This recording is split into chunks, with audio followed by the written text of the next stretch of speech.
Amados, conversando com tantas pessoas nos últimos tempos, esses tempos ainda pandêmicos, apesar da gente ter a sensação que estamos já vencendo, já saindo, que assim seja, em nome de Jesus, mas eu vejo uma humanidade dividida, não é?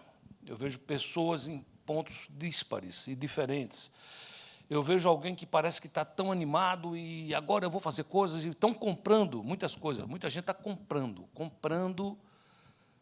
Tem uma expressão lá na minha cidade, de onde eu venho, que diz, comprando com o dedo no ouvido para não ouvir o barulho, né? Ou seja, não sei o que aconteceu, né? Os carros estão caros, está tudo. Então tem um povo assim meio agitado.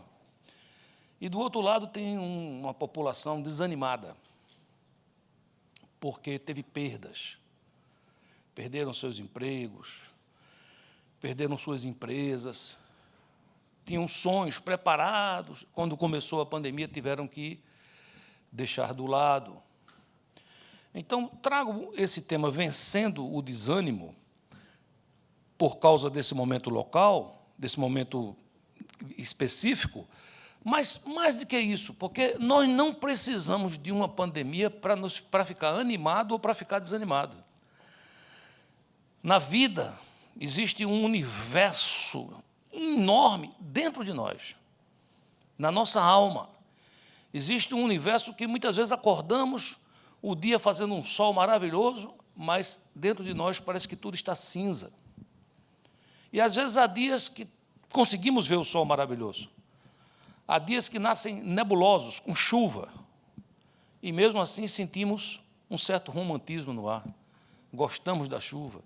Então, o que eu quero dizer é que, apesar de ser um fato que nós estamos enfrentando um período turbulento, e eu sei que isso traz para muita gente depressão, para muita gente tristeza, os índices que a gente escuta nessa área são altos, psicólogos e psiquiatras nunca atenderam tanto, não é? Porém, eu quero dizer que essa pandemia vai passar, em nome de Jesus. Amém? Porém, o que pode não passar são as turbulências da alma.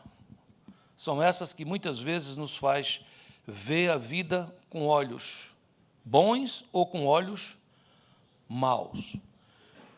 Há uma expressão muito importante quando uma pessoa está animada, quando a pessoa está bem numa relação, que é a chama, não é? Parece que a chama do coração, o fogo do coração, não é? Me lembro quando eu vi a pastora Rosana pela primeira vez, acendeu no meu coração aquele fogo, não é? Santíssimo, inclusive, não é? Eu digo, eu preciso orar com essa moça qualquer dia, não é? Cantar uns louvores, né? E o fato é que eu olhei e digo, uau, e aí teve aquela chama ardente. Nós casamos, tivemos filhos. O tempo passou, com 10 anos de casado, nós percebemos que aquela chama estava se apagando. Que aquele fogo estava tênue. E nós precisávamos, na época, parar e reconhecer. Parar e reconhecer que alguma coisa estava começando a ficar ruim. E se deixasse daquele jeito, com pouco tempo, se apagaria o fogo. O fogo do amor, o fogo do companheirismo, o fogo do desejo de ter família, de constituir família. E é importante que a gente entenda isso. O que eu quero trazer hoje para você é que existe um versículo em Levítico 6,13 que diz, o fogo arderá continuamente sobre o altar, não se apagará. Isso é uma ordem de Deus. Deus está dizendo assim, o fogo que une a sua família e a sua casa precisa arder, não é de vez em quando, não é quando você fizer um programa de enriquecimento matrimonial, não é quando você vai num culto, ele precisa arder continuamente. Você que foi chamado para uma profissão, e você se animou, e você se alegrou, e você começou a entrar no mercado de trabalho, e você estava tão contente. Para você se manter contente, é preciso que esse fogo não apague. É muito comum, Quando alguém está animado, a gente diz, ele está cheio do fogo. E quando alguém está desanimado, dizer, está frio. Inclusive na igreja. Às vezes, como é que está fulano? Não, fulano está bem, mas ele está frio espiritualmente. E a gente sabe que tem muitas coisas que nos fazem esfriar e tem muitas coisas que nos aquecem. E eu queria, então, trazer uma palavra para mim, para vocês, da importância de entender que nós precisamos manter a chama acesa. Quando você vai para o Velho Testamento, era muito comum o sacrifício de um animal, de uma ovelha. E esse sacrifício era feito com fogo. Era feito o altar, colocado o animal e era colocado fogo para que esse animal pudesse ser consumido pelo fogo e essa fumaça pudesse representar, chegar diante de Deus, como diz a Bíblia, como um aroma, um cheiro suave. Então, quando nós entendemos isso, nós sabemos que aqueles animais, eles eram apenas um espelho, era uma alusão a Jesus. Quando Jesus começa o seu ministério, João Batista diz, eis aí o Cordeiro de Deus que tira o pecado do mundo. Aqueles cordeiros todos, aquilo não era nada, aquilo eram animais que representava alguém que estava morrendo no meu lugar. Porque eu pequei, então eu levava um animal para que o animal morresse no meu lugar, porque quem merecia morrer era eu. No início, quando o sacrifício foi instituído, não chegou nem a ser instituído por Deus. Deus tocou no coração de um jovem chamado Abel. E ele disse, eu quero fazer um sacrifício para o Senhor. E a Bíblia diz que ele pegou o melhor que ele tinha, ele era um pastor de ovelhas, ele pegou o melhor que ele tinha e ele ofereceu a Deus. Seu irmão, Caim, vendo isso, disse, eu também vou fazer alguma coisa. Só que ele era agricultor. E a Bíblia não diz que ele pegou das primícias, a Bíblia diz apenas que ele pegou alguma coisa lá e disse, é para queimar mesmo, então se é para queimar, vamos aproveitar essas aqui que está meio murcha, ou seja, qualquer coisa parecida, dá a impressão disso. Como é que a gente sabe pela Bíblia que Deus aceitou o sacrifício de Abel e que Deus rejeitou o sacrifício de Caim? É porque sobre o sacrifício de Abel caiu fogo do céu. Então, você veja como era no começo. No começo não era simplesmente colocar o altar e fazer o fogo como a gente faz um churrasco, um barbecue. Não era isso. Tinha que orar, tinha que esperar, tinha que clamar. Se Deus mandasse fogo, é porque ele disse assim, eu aceitei seu sacrifício. Se Deus não mandasse fogo, é porque ele não tinha aceito o seu sacrifício. Quando Abraão, em Gênesis 15, faz um sacrifício, a Bíblia diz que ele prepara tudo e ele passa a noite inteira enxotando aves de rapina, porque elas queriam comer o seu sacrifício. E você diz, e por que estava desse jeito? É porque não tinha descido ainda o fogo de Deus. Pela manhã, esse fogo desce. E Deus fala com ele. E Deus renova o pacto com Abraão. Então, até aqui vocês entenderam que o fogo era um atributo de Deus. Era Deus quem fazia isso. Amém, queridos?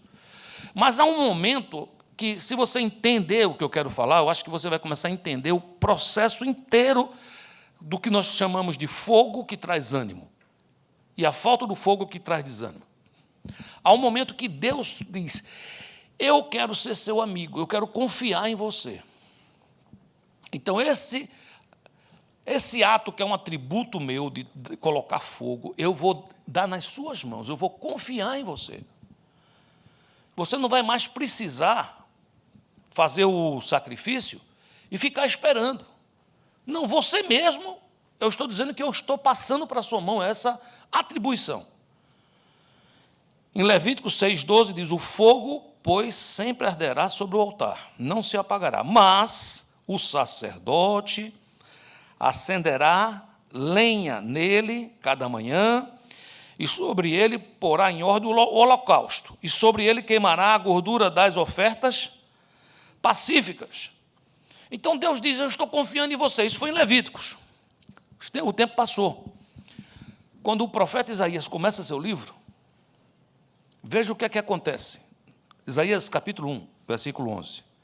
Deus dizendo: de que me serve a mim a multidão dos vossos sacrifícios, diz Jeová? Já estou farto dos holocaustos de carneiro e da gordura de animais cevados, e não me agrado do sangue de novilhos, ou de cordeiros, ou de bodes. Ué, não tinha sido o próprio Deus que lá em Levítico tinha dito: olha, eu quero que fique a chama aí, eu quero sacrifício, eu quero que o pessoal que pecou traga as suas ofertas, tragam os seus sacrifícios. Mas por que ele aqui parece que mudou de ideia? De fato, ele não mudou de ideia. Quando você lê um pouco mais, você vai entender que ele diz assim no versículo 12: quando vindes para comparecer perante mim, quem vos requereu o só pisardes os meus átrios? O que Deus estava dizendo era o seguinte: aquilo que era para ser uma relação de sinceridade, de intimidade, onde você ia se expor, rasgar seu coração, dizer: pequei, Senhor, eu merecia morrer, mas esse animal vai morrer no meu lugar. E eu entendo que isso é para que eu me lembre que um dia virá o teu filho, o Messias, aquele que morrerá de uma vez por todas pela minha vida e pela vida de toda a humanidade. Isso tinha passado e tinha se transformado num ato mecânico. Você lembra quando você orou e você chorou, ou você se emocionou, ou você se encheu da presença de Deus? Você pode me responder: lembro, pastor, foi agora, 5 minutos atrás, e eu direi glória a Deus. Mas pode ser que você diga: vou ter que pensar um pouco, porque faz tempo que não acontece isso. Mas eu oro. E eu não estou dizendo que você não ora, porque eu também oro. Mas o meu questionamento, e o questionamento de Deus para mim, para você, é: o fogo está aí? Ou a gente já entrou no piloto automático? Nós somos ministros, nós somos sacerdotes, não mais daquela aliança, da nova aliança. Não agora é para você pegar um cordeiro e imolar ao Senhor, isso não precisa mais. A Bíblia diz que não mais sangue de bode, de cabrito, de animal, de nada, porque aquele que é o Cordeiro de Deus já verteu por nós de uma vez por todas o seu sangue. Amém, queridos? Como é então que eu exerço o sacerdócio agora, pastor? 2 Coríntios 3,6 diz: o qual nos habilitou para sermos ministros de uma nova aliança. Como é que é essa nova aliança? Não da letra, mas do Espírito, porque a letra mata, mas o Espírito vivifica. Queridos, o fogo de Deus está em nossas mãos, está na sua mão. Se você puder, pega assim a sua mão e levante, diga assim: o fogo está na minha mão, diga. Deus confiou você é ministro dessa nova aliança. Ele derramou sobre a sua casa, sobre você, o poder de manter acesa a chama do seu compromisso com Deus, manter acesa a chama do seu relacionamento conjugal, manter acesa a chama do seu relacionamento com seus filhos e com seus pais, com sua família, de manter acesa a chama de você continuar animado para trabalhar, para produzir, de manter acesa a chama daquele chamado que Ele te fez um dia, ministerial, para que você servisse, e que talvez hoje esteja frio, arrefeceu diante de tantas coisas. Então é claro que quando a gente fala nesse fogo, ele está ligado à motivação. Ele está ligado à motivação. Queridos, eu sempre digo aqui e vou repetir: é mais comum do que pensamos. Na caminhada, nós esquecermos o que foi que nos motivou a iniciar a caminhada. Vou falar de nós, pastores. Somos chamados por Deus, nos alegramos, às vezes queremos estudar, e vamos estudar, fazemos teologia, estudamos a palavra, recebemos ensinamentos de hermenêutica, de homilética, de exegese, apologética, coisas para nos ajudar na caminhada. Oh, queridos, como é comum aquele que começou com o coração cheio, com a chama, a multiplicação das letras, esfriar o coração. É quando Deus diz: que me serve a mim essa multidão de sabedoria? De que me serve a mim esses cursos e esses títulos? Tem pastores, amigo meu, que quando eu entro no escritório dele, é tanto quadro com cursos e títulos, que é bom porque não precisa pintar, a parede já está toda organizada para sempre. Você diz, e no seu? O meu não tem nenhum. Se tiver algum, é porque a igreja me deu aí uma placa de parabéns, pastor, o senhor conseguiu aguentar 14 anos, aí está lá. Parabéns, pastor, o senhor está com 20 anos de ministério. Então, pode ser que essas placas estejam porque vocês me derem, e eu considero isso muito importante. As de cursos que fiz, eu não sei nem onde está, meu filho, mas... Vocês dizem, por quê, pastor? Porque eu passei também por um período de frieza na área ministerial. Estava eu contando sobre o meu casamento. Você lembra que eu estava contando sobre isso? Você diz, o que foi que aconteceu, pastor? Nós tivemos que reconhecer, tivemos que buscar ajuda, buscar o Senhor, e Ele colocou um fogo no nosso coração tão grande que a gente ainda não tinha experimentado esse fogo durante todo o casamento, mesmo nos amando muito, porque era um fogo novo, era um fogo santo, um fogo que vinha dele. Amém, queridos? É esse fogo que nos faz andar 44 anos de casados, com lutas, com alegrias, com dificuldades, com portas fechadas, com portas escancaradas, com abraços, com empurrões, com fidelidade, com traições, não entre nós, eu estou falando na vida, mas a gente continuar firme, sabendo que tem dias bons e tem dias maus, mas o fogo está lá, a chama está acesa. Pode ser que, vez por outra, o inimigo venha com um balde de água jogando em cima, mas a chama está lá, a chama está acesa, porque um dia nós paramos e reconhecemos isso. Ministerialmente, eu tive também que passar por isso. Quando eu passei por isso ministerialmente, Deus me pediu um jejum. Eu era um ávido por livros. Eu lia livros. Mas houve um momento nessa história que Deus disse, eu quero que você passe tantos anos lendo só a Bíblia. Releia as Escrituras. Não com os óculos do teólogo tal e teólogo tal. Não. Vai na simplicidade do Espírito, que aí eu vou te fazer revelações. Aí eu vou tratar a tua vida. Você vai deixar de olhar, porque, meu irmão, eu quero dizer a verdade. Chegou um ponto no meu ministério, eu estou falando isso a nível de 25, 30 anos atrás, eu não conseguia ler um trecho que eu já vi uma mensagem. Qualquer trecho que eu lesse já era introdução, 3, 4 pontos, conclusão. Eu digo, que beleza, falta só a pessoa para eu pregar para ela. Mas a Bíblia não é para ler assim, não. Eu sei que ela é uma espada de 2 gumes.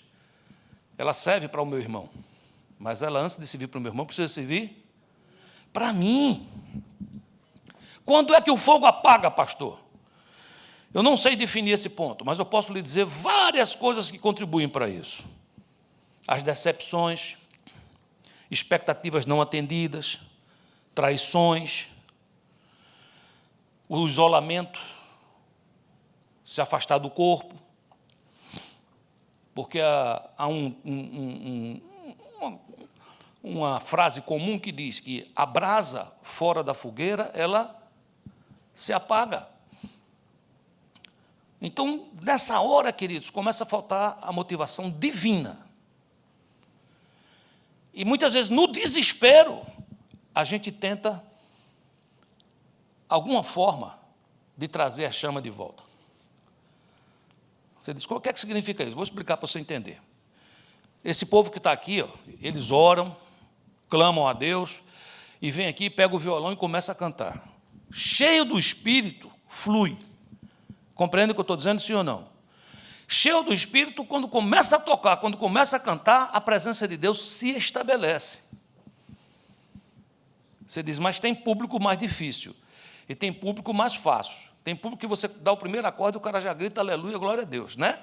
E tem público que você pode dar o primeiro acorde, cheio da unção, e ele bota a mão dentro do bolso, fica olhando para um lado e para o outro.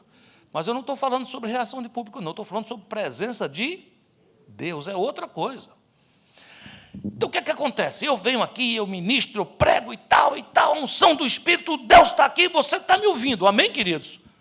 Mas um dia, 2 dias, 10 dias, trabalhando, pouco tempo para ler a palavra, pouco tempo para orar, pouco tempo para reciclar, pouco tempo para me encher do Espírito.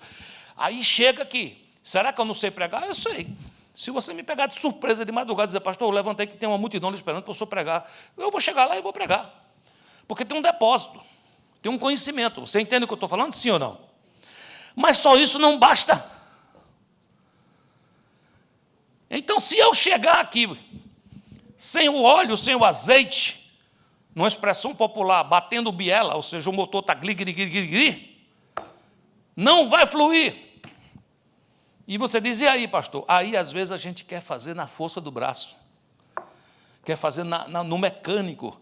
É como aquele carro antigo, não sei se você já viu em algum filme, que para ligar você tem que ir lá na frente, colocar uma manivela e você pegou, morreu. Não, de novo. Pegou, agora corre para dar certo. Lembra desses carros? Seu casamento pode passar por isso. Você tem que estar na manivela lá. Pegou hoje. Eu estou aqui pregando, aí não tem unção, não tem flui. Aí eu digo, vocês hoje parece que não comeram. Parece que vocês estão com medo. Não, quem está com medo sou eu. Quem não comeu fui eu. Está entendendo mais ou menos? Eu estou pregando, que eu demorei uns dias na Califórnia, voltei pregando meio diferente, porque lá o sotaque é outro, não é verdade? Então, veja, queridos, o que eu estou tentando explicar para você. Nessa hora, muitas vezes a gente começa a buscar o fogo artificial para aquecer o casamento, para aquecer minha relação com Deus, para aquecer meu ministério, para aquecer a minha vida profissional, seja em que área for. Quando Pedro traiu Jesus, eu tenho para mim que, naquela noite, instaurou-se dentro de Pedro assim, um frio mortal. E tem um versículo que muitas vezes passa despercebido, que está em Marcos 14, 54, que diz assim, Pedro seguira-o de longe até ao interior do pátio do sumo sacerdote. E estava assentado entre os serventuários, aquentando-se ao fogo. Lucas 22, 55, que quando acenderam fogo no meio do pátio e juntos se sentaram, Pedro tomou lugar entre eles. O fogo que o chamara, quando Jesus disse, vinde após mim que eu vou fazer de você um pescador de homens, esse fogo se apagara. O fogo que sustentou ele 3 anos e meio com Jesus, com toda a oposição, tinha se apagado nessa noite. E ele agora precisava de um fogo material para aquecê-lo. O frio que Pedro sentia era muito maior do que um frio que se sente na pele, mas era um frio lá dentro da sua alma, como quem diz, me decepcionei, me frustrei, acabou, entreguei minha vida, parei minha profissão, parei tudo para seguir Jesus, e agora ele está preso e ele vai morrer. Uma decepção forte. Queridos, eu queria muito falar com vocês e comigo mesmo. Fuja do fogo artificial. Às vezes, para sustentar um casamento, é preciso fazer o cartão de crédito tilintar. Para chegar em casa com uma joia, para comprar um negócio para o outro, para dizer, vamos fazer uma viagem. Você diz, é errado, então, fazer essas coisas. Tudo isso é certo, se a motivação for correta. Mas quando isso é feito para dizer, puxa vida, faz tanto tempo que a minha mulher me rejeita, e nós não temos intimidade, vou dar um presente a ela. E aí vocês vão ver, eu hoje vou ver que ela vai gostar de mim. E realmente acontece. Às vezes acontece um presentaço. Aí o marido naquela noite diz, dá para você hoje à noite não dormir com aquela camiseta de político e botar aquela lingerie? Ela diz, deixa que hoje eu capricho, né? Olhando para o dedo assim, diz, não, você merece. Fogo artificial. Fogo artificial. Jantar fora com a minha esposa é bom demais. Presenteá-la é muito bom. Mas isso é bom como um resultado de uma vida que se ama, que se vive, e não para se obter o amor que não está ali entre nós. Me faça entender, queridos? Sim ou não?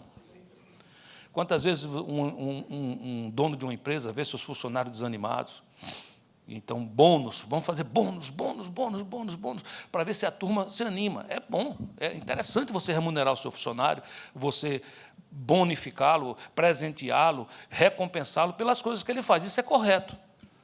Mas quem faz um funcionário estar dentro de uma empresa, como diz a linguagem popular, vestindo a camisa, fazendo acontecer, é muito mais do que isso, queridos. É estar no lugar certo, sendo a pessoa certa, pelo motivo certo, é naquele lugar ali ser valorizado. Uma pesquisa que li recentemente, o que mais motiva um funcionário no lugar não é salário, não são os amenities, as coisas a mais que se recebe, mas é se sentir valorizado. Sentir que aquilo que ele faz recebe o devido valor. Essa pessoa se sente parte daquela empresa. Então, o empresário, muitas vezes, grita com todo mundo, machuca todo mundo e quer que todo mundo se motive. Mas se motiva como? Eu pago, e você se motiva. Querido, você quando paga alguém, você está conseguindo as suas mãos, mas não o seu coração. É preciso que entendamos isso. E o pior de tudo é quando a gente traz isso para o nosso relacionamento com Deus. Orações mecânicas, reuniões vazias. Pode estar cheio de gente, mas vazia de sentido.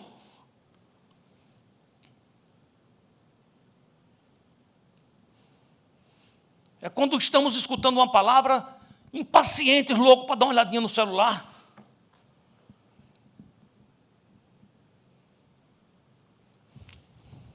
Isso, queridos, quando não é trabalhado, o próximo passo, ele atrai uma coisa que a Bíblia chama de fogo estranho.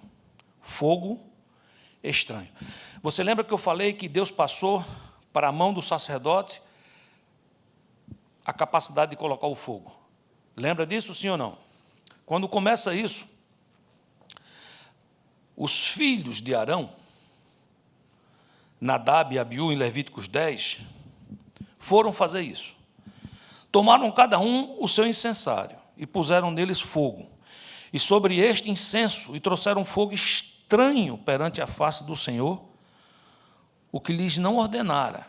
Então saiu fogo de diante do Senhor e os consumiu e morreram perante o Senhor. A palavra para fogo, quando o fogo é um fogo santo, é um fogo que vem de Deus, em hebraico é eish. Essa palavra eish é quase como uma teofania, era uma presença física de algo que Deus fez. Quando descia aquele fogo do céu, se percebia a presença de Deus, porque era algo extremamente espetacular, diferente. Neste caso, que é fogo estranho, chama-se zureish. Essa palavra, ela também era usada para prostituta. O que é que significa isso? O fogo está prostituído, o fogo está contaminado. Hoje a gente vê vários púlpitos contaminados, vários fogos estranhos saindo dos microfones. Por quê? Porque não se fala mais de pecado, não se fala mais de erros, não se fala mais de nada. Os pastores estão sumindo, só tem coach. Vocês todos são muito vencedores, vocês todos são lindos. Porque meu casamento está se acabando. Às vezes, algumas pessoas têm que sair da sua vida para você poder encontrar outra pessoa. Hello, a Bíblia diz, Deus odeia o divórcio. Não, next, vamos para frente. Olhe para você, se ame e cuide tal. E vamos em frente. Você sai quicando dos cultos. Você sai, eu sou muito bom. Dura até a segunda-feira. Porque é um fogo estranho, é prostituído, é a palavra de Deus mais alguma coisa, que é o mais perigoso. Quando eu vejo uma pessoa falando contra Jesus, dizendo, eu odeio Jesus, eu não sei o quê, porque hoje em dia você vê pessoas falando isso, é claro que dá uma dor no nosso coração, sim ou não? Mas essa pessoa está dizendo claramente o que ela quer, quem é de Deus não vai ouvi-la, vai ouvi-la. Mas quando eu ouço uma pessoa falando da palavra de Deus, dando uma interpretação equivocada, acrescentando fogo estranho, isso me entristece profundamente, porque ele leva uma multidão atrás dele. Quando Paulo escreve aos Gálatas, ele diz assim, em Gálatas 5:7, vós corrieis bem, quem vos impediu de continuardes a obedecer à verdade? Esta persuasão não vem daquele que vos chama. Lembrem que um pouco de fermento leveda toda a massa. O problema dos Gálatas aqui não era um erro teológico grosseiro, mas sutil. Estava sendo ensinado a eles que eles deveriam ser cristãos, então eles tinham que seguir o cristianismo mais o judaísmo. Ou seja, sejam cristãos, mas não deixem de se circuncidar, não deixem de guardar os sábados e as luas novas, ou seja, você, com esse tipo de entendimento, o que eles estavam dizendo é o seguinte: Jesus sozinho não é suficiente. É preciso Jesus mais alguma coisa. E não vemos isso hoje. Jesus sozinho não é mais suficiente. Você tem que botar um copo d'água não sei aonde para você tomar depois. Jesus sozinho não é suficiente. Você tem que passar lá pela fogueira santa não sei de onde. Jesus sozinho não é suficiente. Você precisa de comprar uma vassoura para varrer todo o mal da sua casa. Isso é fogo estranho, que sai um fogo de Deus e consome. Você diz, mas eu não vejo esse povo morrendo hoje assim. Queridos, pode não morrer por fora, como morreram esses dois, mas morre por dentro. Passam a ser profissionais do púlpito. Agora, pega isso que eu estou falando sobre os pastores, porque eu estou falando daquilo que eu trabalho, onde eu estou ocupando, mas aplique em tudo que você quiser aplicar. Leve para o seu relacionamento conjugal, leve para o seu relacionamento com seus filhos. Quantas vezes temos fogo estranho com o relacionamento dos nossos filhos? Você diz, mas por quê, pastor? Porque não temos tempo para eles. Então, para dizer que amamos, enchemos de videogame. São crianças de 7, 8 anos com um iPhone na mão.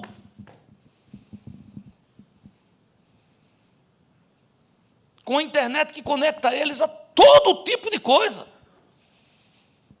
Aí o pai diz, não, mas eu coloquei lá um negócio, lá um espia, que qualquer coisa que acontece, vem para o meu, não sei o que, não sei o que, não sei o que.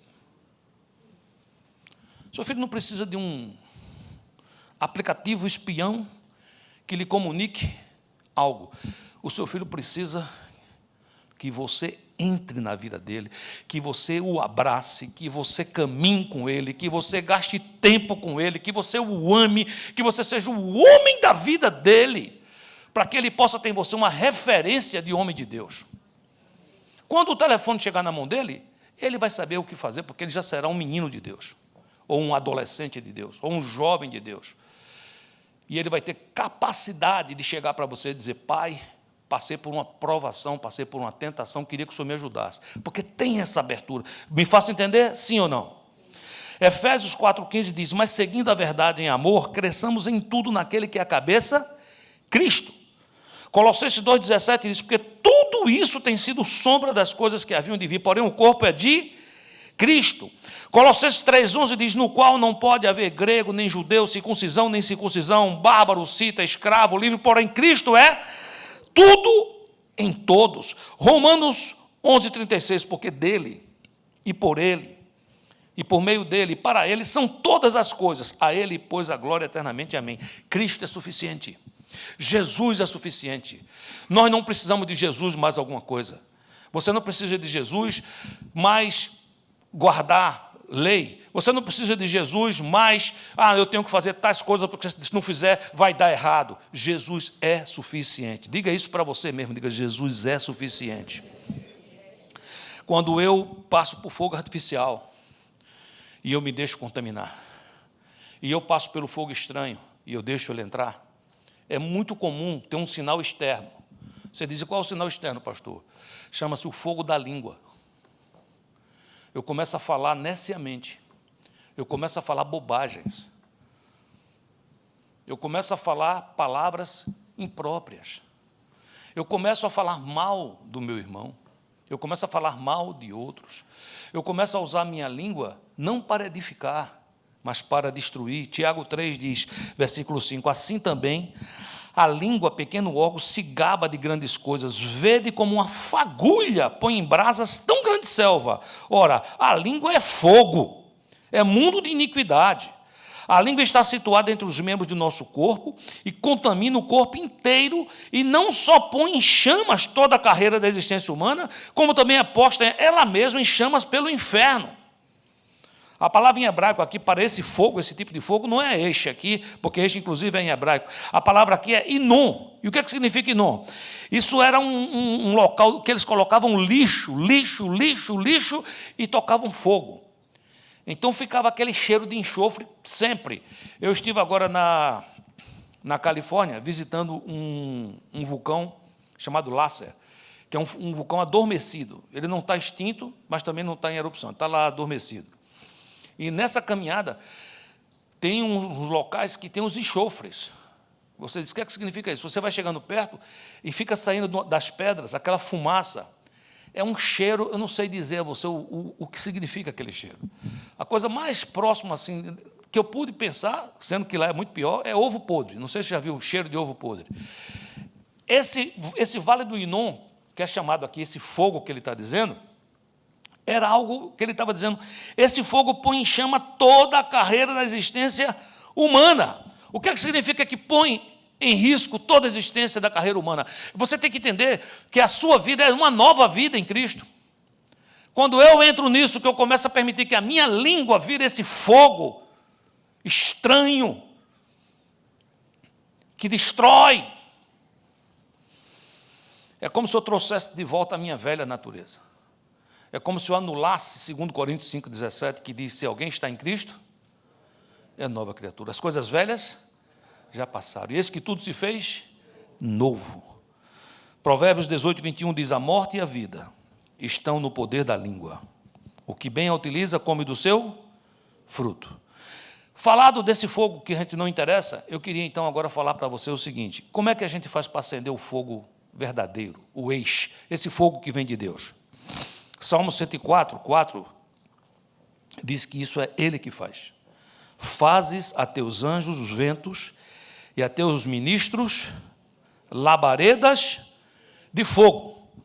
É Ele que pode colocar o fogo dentro da sua vida. Quando nós passamos pela nossa crise, há 34 anos atrás, nós fomos orar, nós fomos buscar o Senhor, nós fomos lembrados por Ele, que uma noite antes de casar, eu estive com a pastora e nós conversamos, e eu disse, vamos combinar duas coisas. Ela disse, quais são as duas coisas? Eu disse, a primeira é que se um dia, lá na frente, aparecer alguém, e a gente achar que, puxa, eu errei, eu não devia ter casado com a Rosana, porque eu devia ter esperado mais para casar com essa pessoa aqui, então eu acho que Rosana não é a vontade de Deus. Eu tenho que saber que esse pensamento é que não é a vontade de Deus. Então, eu combinei com ela o seguinte, você é a vontade de Deus para a minha vida, se eu casar com você amanhã, se Deus permitir, e eu sou a vontade de Deus para a sua vida. Amém? Amém. Se um dia o diabo vier dizer, olha, não é a vontade de Deus, a gente vai responder assim, se não era, agora é. Acabou. Isso nós somos lembrados. Segunda coisa, eu disse, se um dia o amor acabar, a gente vai se ajoelhar aos pés daquele que é amor. Aquele que entrou lá na festa de Caná da Galiléia, e quando o vinho acabou, o fogo acabou, a alegria acabou, ele transformou aquela água que estava lá em vinho novo. Então, nós fomos buscar os pés dele. Nós fomos orar, e orar, e orar, e orar, e orar, e fazer alguns encontros de casais e outras coisas, e quando a gente menos esperou, Deus tinha nos curado. Amém, queridos? Lembra quando o Espírito Santo desceu aqui no Pentecostes? O que é que diz em Atos 2:1? Ao cumprir-se o dia do Pentecostes, estavam todos reunidos no mesmo lugar. De repente veio do céu um ruído, como de um vento impetuoso, que encheu toda a casa onde estavam sentados. E apareceram o quê? Distribuídas entre eles. Línguas, como o quê? De fogo, e pousou sobre cada um deles. Todos ficaram cheios do Espírito Santo e começaram a falar em outras línguas. Sabe, queridos, você é sacerdote do Senhor, o fogo está na sua mão. Você já sabe, eu preciso do fogo que vem de Deus, mas sou eu que vou acender. Então eu oro, eu me encho do Espírito e agora eu vou e acendo o fogo de cada área da minha vida. Você me acompanha? 1 Pedro 2,9 diz isso de você. Vós, porém, sois raça eleita, sacerdócio real, nação santa, povo de propriedade exclusiva de Deus, a fim de proclamar as virtudes daquele que vos chamou das trevas para a sua maravilhosa luz. Se você puder, repita comigo, diga assim, eu sou raça eleita, eu sou sacerdócio real, eu sou uma nação santa, eu sou de propriedade exclusiva de Deus. Eu sou um proclamador das virtudes daquele que me chamou das trevas para a sua maravilhosa luz. O fogo está na minha mão. Amém, queridos? Qual é o processo para a gente fazer isso? Porque eu posso terminar a mensagem agora. Você vai sair daqui, uau, que bênção. Aí, 2 horas depois você vai dizer assim, mas o pastor se esqueceu de dizer assim, como é que a gente faz para... A Bíblia explica. Eu não estava lá em Levíticos com vocês? Amém? Lá tem o mapa. Quer ver? Levítico 6:10. O sacerdote vestirá a sua túnica de linho e os calções de linho sobre a pele nua. E levantará cinza quando o fogo houver consumido o holocausto sobre o altar, e a porá junto a este. Então, aqui está dizendo que tem que preparar o altar e tem que ter a pele o quê? Nua. Diga, pele nua. Versículo 11. Depois despirá suas vestes e porá outras, e levará a cinza para fora do arraial, a um lugar limpo.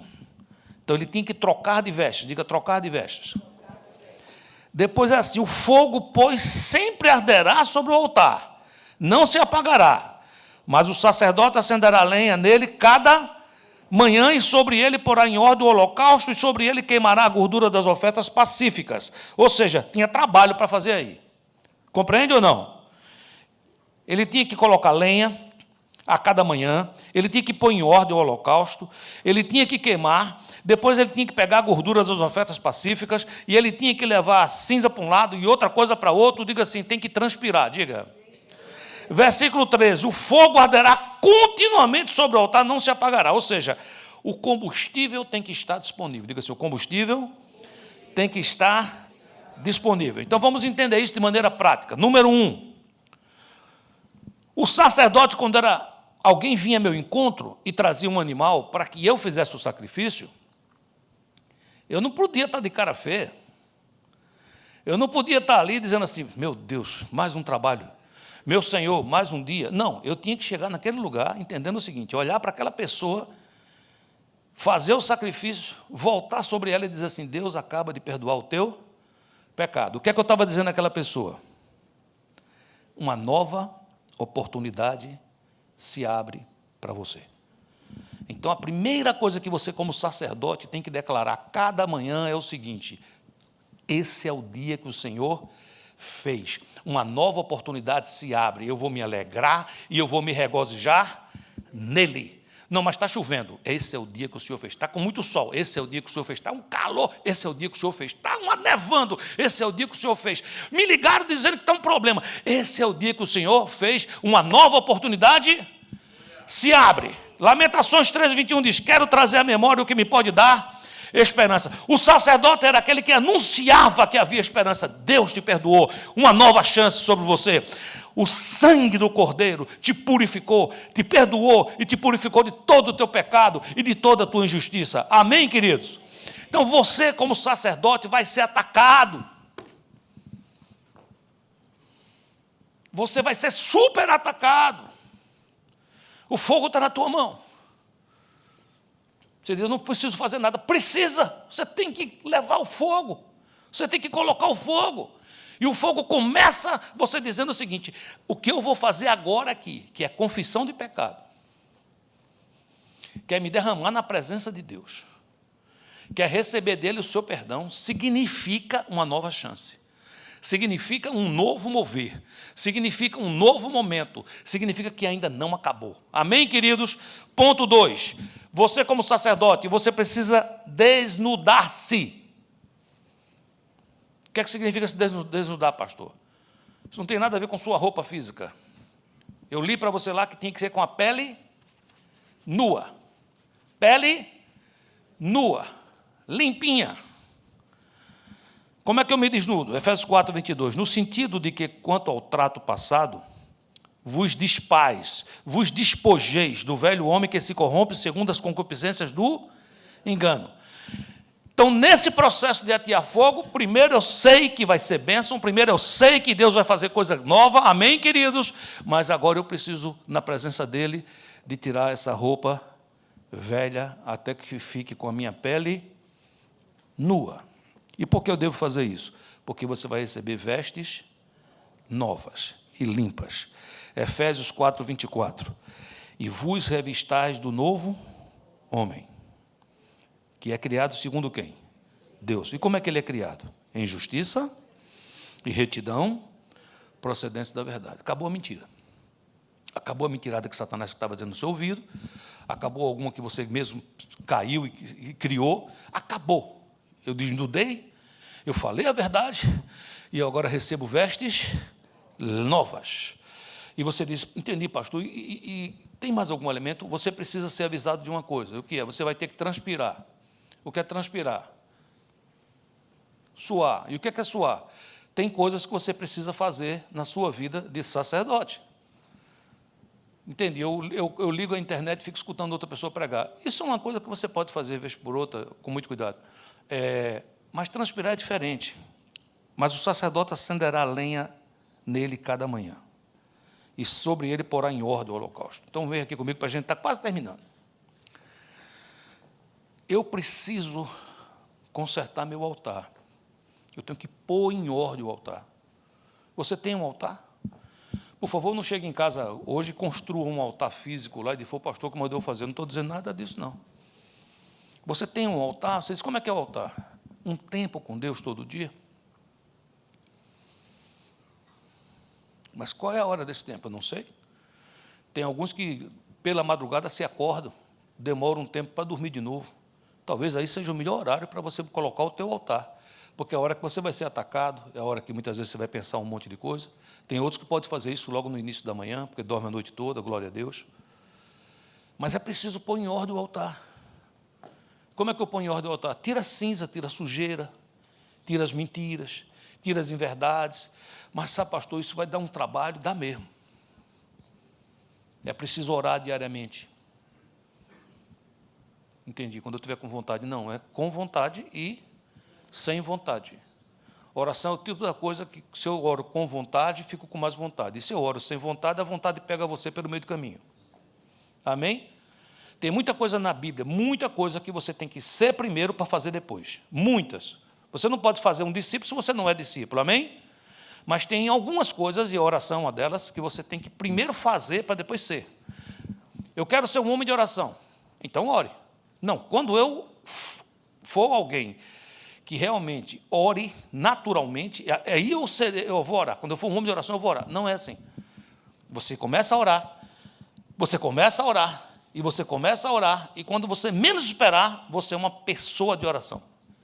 É aquela pessoa que quando vem um ataque, quando vem um problema, a primeira coisa que você faz é orar. Cantar louvores. Você diz, eu não tenho uma voz boa. Você não vai fazer um espetáculo, você vai cantar para Jesus. Você vai cantar para Jesus. Me lembro de uma história que eu li recentemente, parece que era na igreja que Spurgeon era pastor, que uma moça se mudou para lá, era uma moça que cantava, e ela chegou e disse ao pastor, pastor, eu sou cantora lírica, estou aqui porque eu quero cantar para Jesus. O pastor disse, está certo. Aí o tempo passou, o pastor não chamou ela para cantar, ela um dia lembrou ele, pastor, eu estou aqui dizendo ao senhor que eu quero cantar para Jesus. E ele disse, minha irmã, quem é que está impedindo você de cantar para Jesus? Ele disse, o senhor. Por que eu estou impedindo você? O senhor até hoje não me deu a oportunidade de eu cantar. Não, mas se você quer cantar para a igreja, para as pessoas, ou você quer cantar para Jesus? Porque se você quer cantar para Jesus, você não precisa ter um público. Você não precisa estar na frente de uma igreja, você canta para Jesus junto com seus irmãos, em casa, em todo lugar. Agora, ele vê você cantando para ele. Você não sabia que ele vê? Aí você diz, o que é que ele faz? Aí você chega no Ministério de Louvor e você diz, eu tenho um desejo de servir nessa área. Quero que o líder fique sabendo disso e eu continuo louvando quem? Jesus. Ele foi buscar Davi por detrás das malhadas. Você sabe o que significa isso? Não. Davi estava lá no meio das ovelhas. Para encontrar Davi, ruivinho, pequenininho ali no meio, teve que afastar muita ovelha para poder encontrar ele. Mas Deus viu. Ele vai buscar. Amém, queridos? Então, como é que eu faço, pastor, para ter uma vida cheia do Espírito, e eu possa ter o fogo santo, e eu possa estar animado diante de tantas circunstâncias? Esse segredo está em Deus. É começando o seu dia buscando Ele, é terminando o seu dia buscando Ele, é nas angústias buscando Ele, é orando feliz, é orando chorando, é cantando, é louvando, é lendo a palavra, é se enchendo destas coisas. em segredo, no seu secreto, na sua tenda. A Bíblia diz que quando Moisés entrava na tenda, que vinha a presença do Senhor sobre aquele lugar, cada homem saía à porta da sua tenda, não iam lá para a tenda de Moisés, não, saía à porta da sua tenda e ficava em pé. Você tem que ter a sua tenda. Você diz, eu vou lá na tenda de Moisés. Não, a tenda de Moisés é a tenda de Moisés, é a sua tenda. É a tenda do Júnior, é a tenda do José, é a tenda do João, é a tua tenda. É esse lugar onde a presença de Deus vai cair. Amém, queridos? Eu quero terminar dizendo a vocês o seguinte: o único capaz de nos animar verdadeiramente se chama Yeshua HaMashiach. É Jesus Cristo. E é nele, e é por ele, dele, volta para ele, que vem todas as coisas. E essa palavra que eu quero dizer a você hoje, que talvez esteja desanimado, e se não estiver desanimado hoje, já teve algum dia, e talvez esteja daqui a algum tempo, lembre com carinho dessa palavra no seu coração. Quando as coisas estiverem difíceis, seja em que área for, não use o fogo artificial.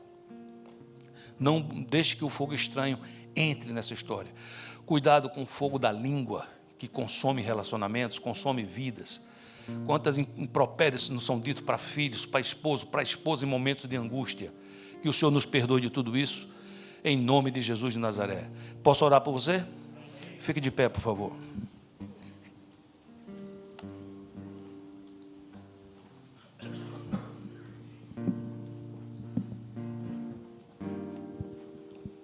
Pai amado, em nome de Jesus, o Senhor nos conhece, sabe o nosso deitar e levantar. Quantas vezes estamos animados, meu Deus, e aí vem uma seta do diabo, às vezes vem uma frustração, às vezes uma porta fechada, às vezes até um não que vem do Senhor, mas nós, por nossa infantilidade, não entendemos, e então nos desanimamos. A chama apaga, perdemos o fogo. E eu quero te pedir perdão por tantas vezes buscarmos no fogo artificial, permitirmos fogo estranho, usar a nossa língua, Senhor, para ser um fogo destruidor, em vez de ser algo que edifica. Peço perdão por essas coisas. E eu te peço, coloca em mim, coloca em cada um de nós um espírito de sacerdote, aquele que te busca diariamente, aquele que busca, Senhor, da maneira mais simples que for, mas que te encontra dia a dia, mantendo a chama acesa. Abençoa cada um aqui. Eu não sei, Senhor, se aqui há casamentos em risco. Talvez os que me ouvem. Eu não sei se tem pessoas desanimadas com o seu trabalho.